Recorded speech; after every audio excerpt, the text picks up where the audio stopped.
This is Justin Goodbread with Financially Simple. Joining me today is my dear friend and colleague, David Kent. How are you today, sir? Hey, I'm doing great, Justin. How are you?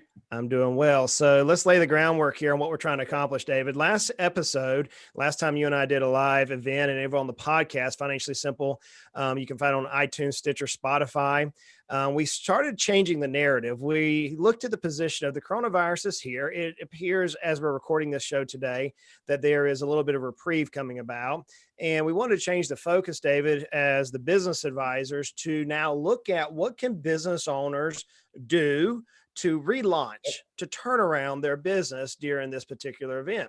So last episode you and I did together, we talked about what is turnaround? What does it mean to relaunch? What are the details of that? Today, we want to go through 10 strategic moves that you business owners can make right now while you're at home. I had some people last week said they called me with a picture of us on their big screen TV, David, as we were doing this. And they said, man, this is good information. So we want to go over 10 strategic moves we can make as business owners who are at home eating popcorn in your pajamas, as 2 or 3 of you told me already, watching us on the big tube, what you can do right now to get your business ready for launch. So that's where we're at today in our mindset.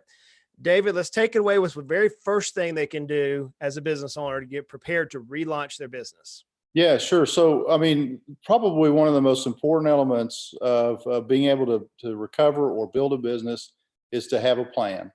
And the business plan is really the foundation of which everything else is built upon. The business plan, as you know, and you've done podcasts on this, it outlines really 9 to 10 areas of the business that really describes to various audiences what the vision of the business is going to be and the direction and what is expected of the different stakeholders. So I'll give you a good example. A business plan can have an audience of investors. It can be your internal management. It can be your financiers, your bankers. And it's basically a plan. It's a way to say to people, this is what I want to do with my business, and this is where you fit into that scenario. So we've done, as you mentioned, David, lots of episodes, not only in the podcast at Financially Simple on iTunes, Stitcher, Spotify, but also on the blog, financiallysimple.com, on what comprises of a business plan. I got to ask the question, brother, how many business owners do you and I see that actually have a written business plan? Well, it's a little unsettling sometimes, the low number of business owners that have business plans. I guess the thing I would say about that is it's such an essential part of having a business and growing a business. But yeah, it's an opportunity for a lot of small business owners. And fortunately, we can help with the podcasts and various other things that we can do. So I shared a graphic this last week on social media. I think you may have seen it, David, where I showed that one of the Harvard studies said, write it down. You have a much larger, I think it was 86% success rate. I'm going from memory here. I may be a little off on that number. Success rate. So if you just write down your goals, you've seen my numbers, you've seen my business plan for our company. And clients will often ask, hey, Justin, do you actually practice what you preach? You better believe it. I have a written business plan. I have pro formas over the years. And now I'm able to show and teach the team as we're growing and moving about. They're able to see where we were and where we're going. So as I got to tell you, the business plan, it seems tedious. It does. But whenever you can sit down today and remember where you were in January with the markets in your particular business, and then write out where you want to be, man, I got to tell you, it'll help you think through not only these next 9 steps that we're going to cover today, but it'll also help you look back in about a year or 2 from now and say, hey, here's where I was in 2020, in April or March of 2020. At a really low point in my business and my life, trying to figure out where I was going to reposition. A business plan is a great memorialization of where you're at, not only that, but where you're going. So if you need help with that, we do this on a regular basis. This is what we live for. Check out the Financially Simple blog or podcast. We have lots of information on there, but we're going to be here all day if we dive in on every one of these points of that detail. But what is the second advice that we gathered that business owners can do to relaunch their business at this point? Yeah. So, in a large corporation, generally speaking, you would meet with your executives of your organization. You'd share the business plan with them, and you'd also share the business plan with your board of directors. Obviously, for small businesses, we don't have quite that large of a structure. But what you do want to do is meet with your key employees, the people who you really lean on to lead the rest of the organization, and also your board of advisors. So we talk about board of advisors, for instance, we're financial advisors, we're business advisors. Your CPA and your legal counsel are all advisors of yours that should know what your business plan is and how they fit into that.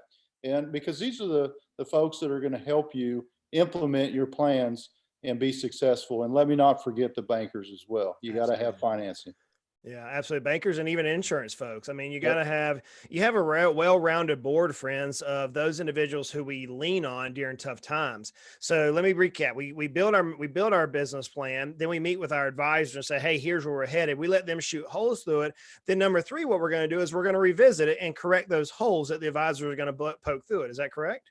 Yeah, exactly. I mean, if we just relied on ourselves to do everything that we wanted to do in our business, then it wouldn't be nearly as successful as if we include other people's thoughts and ideas into the plan. So once you've met with your key members of staff and your business advisors, you go back to the business plan, have them help you challenge it and revise the plan so that it can be the best that it can be. And obviously plans change over time, but what you want to do is try to tweak the plan so that it gives you the best opportunity to be successful at what you said you want to accomplish. So now we've revised the plan. What's next? Is this where we bring our team into play? Yeah, so we've already met with our key members of our team, and they've had provided insight and a voice in our plan. Now we want to meet with the rest of the employees, and so that everybody shares the vision. Everybody understands what the plan is and how they fit into it. Because really, at the end of the day, Justin, we all want to make a difference, and we all just want to know what's expected of us. You know what I mean? Yeah. Yeah, it feels kind of like church though, buddy. We kind of outline what the message is going to be. We tell everybody, then we tell them what we told them. If I feel like this is like the church message here. So after we meet with our team, as I like to call it, I call it a team. Friends, if you heard me on the podcast over the years or the videos on YouTube, et cetera, I mentioned team because I really believe that it's a team effort to accomplish and survive many times business. I got to tell you, and I just kind of sidebar, one of my little pet peeves of mine is whenever we watch football and you see the wide receiver or the running back and they showboat in the end zone, that just ticks me off. And I get it. I know they're trying to rally the team, the fans up, but it's oftentimes they miss the fact that there was a key block back there by a linebacker or by a lineman or the quarterback made a move, et cetera. So that's the showboating. So from my mindset, you always want to make sure you have your team involved. But David, it's not just the quote employees from a legal perspective. Many times the team could also be the customers. Am I correct? Yeah, well, absolutely. So if we say that, and it's true, that our employees are our biggest asset within the business, our customers are the lifeblood of the business. Yep. Without our customers, as we all know, we're nothing. And so we've got to communicate to our customers, this is what we plan to do with the business so that we can serve you better in the future. Whenever I had my landscaping days, David, I would look at for those of you who don't know, I owned a landscaping business many years ago, and we worked all of the Southeast. But what I would often do is I would look at the inventory we purchased the prior year, and I would contact my vendors, and I would say, hey, Mr. Vendor, I needed last year, I needed 300 Aztec grass. This year, I'm going to use 500 Aztec grass, or I needed this many Laura pedalum. This year, I'm going to use this many Laura pedalum. Do they ever bring the vendors into play? Well, absolutely. So after you've shared your vision with your employees, you've shared your vision with your customers, you've got to talk to your vendors because obviously you can't accomplish what you need to accomplish for your customers without vendor support. And so this is really important that you get their buy-in to the plan as well. Obviously, there's a relationship there, a deep relationship with your vendors. So they've got to be on board. They have to know what you're getting ready to do. So let's bring everybody up to speed because we have people jumping on and off as we're doing this live on social media while we're also recording this on the podcast simultaneously. For those of you who are just joining us, we're talking about the 10 strategic moves that business owners can do right now to relaunch their business. While we're at home, I'm telling you, I had a couple of clients last week watch David and I on this video. They sent me a picture of them eating popcorn in their pajamas on the couch watching us on TV. And I told them, I said, guys, y'all need a life. And they're probably doing it again right now, probably texting me, whatever. I don't know. Anyway, so let's just recap. So number one, the very first thing we can do is write a business plan, write it out, get the details. The second thing we can do is tell our decisions and our goals, our objectives with our board of directors or advisors and our key personnel. Then after they poke holes through it, which everybody always does, you don't have to get offended whenever people poke holes through your plan. They're trying to make you better. So then we're going to go back and we're going to revise our plan, given the information that the advisors gave us. We're then going to tell the team, we're going to meet with the employees and tell the team exactly where we're headed the best we can. And oftentimes it feels like you're looking to a haze. I get it, but you're trying to tell everybody where you're going, which way the boat's pointed. Then you're going to talk to your customers and let them know where you're headed. People want to be a part of the success. I've had lots of clients here recently say, man, how are you guys doing? We're not worried about what's going on. How are y'all? Is your business good? What can we do to help? I mean, people want to be part of success. They want to feel connected to it. So tell your customers. Then we're going to tell our vendors. I'm going to deal with this in number 7 because I'm the CFP here. One of the things that Dave and I identified is we've got to be aware of the tax issues. Tax is one of the largest robbers of our wealth. And with the CARES Act that just was passed, a month and a half that I've hammered out on the podcast, there's a lot of tax plays inside there that we're just now starting to be able to deal with. We've been dealing with survival mode with the PPP and the EIDL loans, but there's a lot of plays. There's some tax loss carrybacks that we can deal with. There's some restructuring of types of income. There's some forbearance on some sorts of taxes. So you got to understand how taxes work in business. And if you're like, Justin, you just lost me, that's why you need a good advisory team. You need a good, as David mentioned earlier, good planning team, a good business advisor, a very good CPA. I'm talking about a razor sharp CPA who can help you doing the planning. So David, let's get that tax thing behind us. And Yep. You mentioned earlier the bank. Why is a bank so vital for us business owners? Well, obviously, I mean, they provide the resources that we need, financial resources we need to be able to implement the plan and grow the plan. And the bank is your friend. I mean, they really want to grow the business with you. As you grow, they grow. And they are vital in this PPP loan right now, as we all know. And I'll be honest with you, as large as the bill is, as big as this disbursement of funds is, I'm pretty impressed with how the lenders are getting it out there. Your lenders are your friend, and they definitely need to know what your plans are so they can invest in your business with you.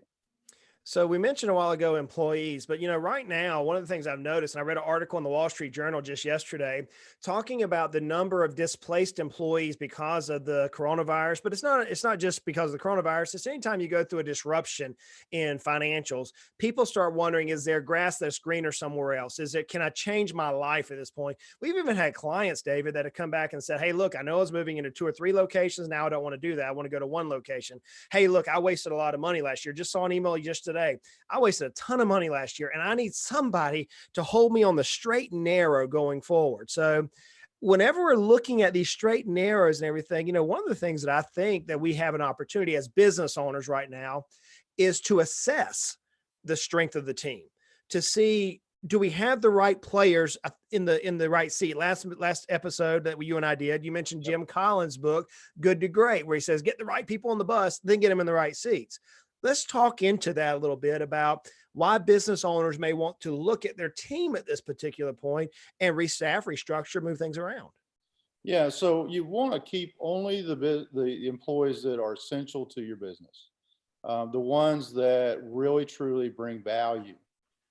This is your opportunity to right size your business. I mentioned that last time in our last podcast about turnaround management. You've got to make sure that you right size the organization, that you have the right people.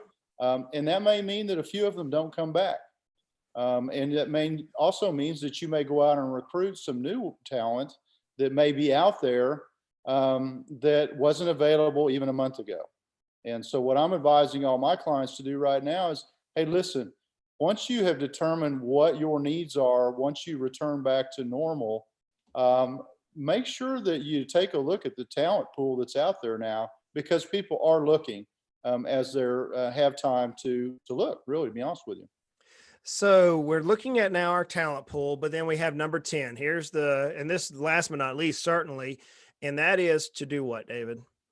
Well, you want to make sure that you bring back only the employees to your business that are going to offer the greatest value, that are essential to the business. And then if you do have needs beyond that, take a look at the talent pool that's available right now. So that's really what the big message is here. There is opportunity with every opportunity or challenge. There's always an opportunity. And then once we look at our employee pool, then we're the last point number 10 is we're going to, as you and I talked about, we're going to look at now cutting unnecessary expenses. I know that we had that in the very first part of our conversations with this COVID-19. You and I were on the phone consistently. And guys, we got to tell you, we've had weeks where we've had 40 meetings, and that's not an exaggeration, within the office dealing with business owners, just trying to help them get through this. And one of the very first pieces of advice we gave folks is, let's tighten the belt. Let's cut the unnecessary expenses. Exactly. You know, in this, as you're rebuilding your particular lives at this point, you're looking about where you want to be and how to come out of the hole. I use the analogy of you're like a runner in the running blocks, waiting for that pistol to fire, so then you can get up and go. So one of the things you can do is get some excess weight off your back. I've been doing this in our business. I've been going through and cutting some unnecessary expenses, some expenses that we just kind of got a little fat on the edges. You know, I love to hunt. You guys know I love to deer hunt. The problem with deer hunting season is I'm usually sitting still and eating potato chips or eating some sort of chocolate when I'm in the woods. And so I always get a little pudgy during the hunting season because I'm just sitting still, kind of lethargic. Many of our business owners, and myself included, as we're running nonstop on day to day, we just throw money at things, not realizing exactly how it all impacts. So one of the things that I've been looking at in my own business here, David, is what expenses can we do without? Where do we add some fat to the P&L expense side that we need to reduce? What are some examples of some expenses out there, David, in your mind that people want to look at key targeted areas as they're trying to reduce cost? Yeah. So, and you alluded to this just a moment ago. When times are good, it's easy to add lots of different kinds of services and benefits. You may have overlapping services. Like, for instance, we were just talking about video conferencing. You may end up with 2 or 3 different video conferencing services. You only need one. Pick the best one and do that in each category of your business. Make sure that it's essential to the business, that it really does support the new plan that you're moving forward. You may have used some technology that is now aged that needs to be moved out, but you're still paying for it. I mean, that's what I'm talking about, where challenges can really become opportunities. And I don't mean that to be cliche. If you're challenged, if your business is really stressed like it is right now, you really have to look deep into the business. And that's when you find the opportunities and say, you know what, we don't actually need this in our business, and it's time to let it go. So let's recap this, and let me go through all 10 points here, folks, and then David and I will sign off. So we talked about 10 strategic moves you can take right now, this week. We're trying to give you real life action steps. Again, while you're at home eating popcorn, watching the TV like a couple of you guys did. I'm going to keep harping that because that just made me laugh. It was really funny. Anyways, here we go. Number 1, write out your business plan. That's number 1. If you don't know how to do that, check out Financially Simple. If you need help, you need an advisor help, reach out to David or myself, and our team can help you on the Heritage Business Advisors. So write out a business plan. Number 2, you want to meet with your key decision makers, your board of advisors or your board of directors, depending on the size of your company. You may say, well, Justin, what's the difference? Well, typically larger companies have directors that are offsite individuals that come in. I know David sits on a couple of boards like that.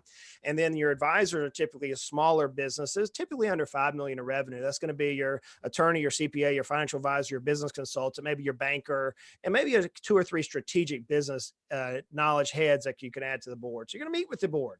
Then after they poke holes through it, number 3, we're going to revise it. Then after we revise it, we're going to tell the team. That's number 4. Then we're going to tell our customers or patients kind of what we're doing in messaging. Maybe that's through marketing. Maybe that's through internal, external marketing, et cetera. Number 6 now is we're going to tell our vendors what we want to accomplish. And many times they can roll out some benefits for us, or they may even give us some price discounts as we're now moving into a different market or to a different frontier, so to speak. Number 7, we got to know taxes. This is where a razor sharp CPA, a good financial planner, can help you. You're going to deal with your bank, number 8. And we've seen how vital that has been here in this last, man, holy cow. I've seen some big banks have troubles, and I've seen some smaller banks look like they're riding in as a knight on a horse. It's been amazing to watch all the different banks come to and how they work. Number 9, you're going to keep only the team members that are vital for where you're going. So this is where you want to make sure, almost like free agents in the football world. It's draft season now. Can you move people around to get you a better team? Maybe, maybe not. And finally, number 10, we're going to tighten the belt even more. You know, whenever we come out of the hole, the leaner we can be, the faster we can go. The leaner we can be on expenses, the faster we can move. I want to leave you with a proverb from my side, then I'll let David sign off with his last thing. I read an African Proverbs years ago, and I'm just pulling this out of my head. I don't have anything in front of me here that I'm reading this, but it said, the statement was, go fast, go alone. Go far, go together. Go fast, go alone. What's that mean? If you want to get somewhere fast, man, I'm the type of personality, I can do it and I can make it get done as fast as possible. That's my personality. The problem is you burn out. The problem is you get discouraged. The problem is life happens and you get more than you can carry. If you want to go somewhere far, you got to have a good team behind you. You got to have a good advisory panel. And that's what we deal with here at Heritage Investor. So David, let's sign off on your side and then we'll wrap this thing up. Sure. So I think to build upon that is just to, hey, listen, we've all had to take a step back because of this coronavirus. We've had some downtime.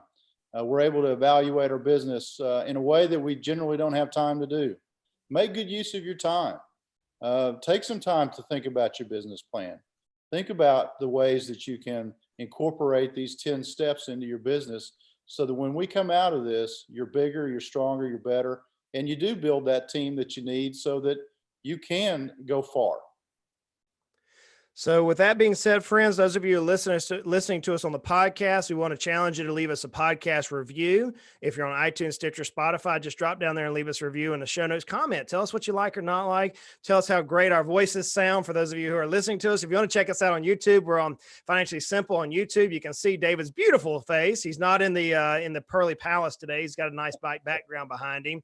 Of course, I have a face made for radio. Of course, you know that. For those of you who are on social media enjoying this, hey, appreciate you following us. Share it out with somebody. Let's try to share the love. Let's encourage people at this particular point. If you need help, and we've had a lot of people say, man, Justin, we need help right now more than ever, reach out to us through financiallysimple.com. You can see on the top of the header there, it says work with us. It comes straight to our team, and our team can get you with the right individual that can help you in your particular process. So like I say every week, life is hard. It is. Life is hard, but life is good. Man, I've been renewed when I started thinking about where we are at and the opportunity we have right now. Life is good. Life can be frustrating. I grant that. Life can be frustrating, but money doesn't have to be. We're going to continue to make our lives at least financially simple. It is about 12 o'clock in the afternoon as we're recording this. Y'all go out and make it a great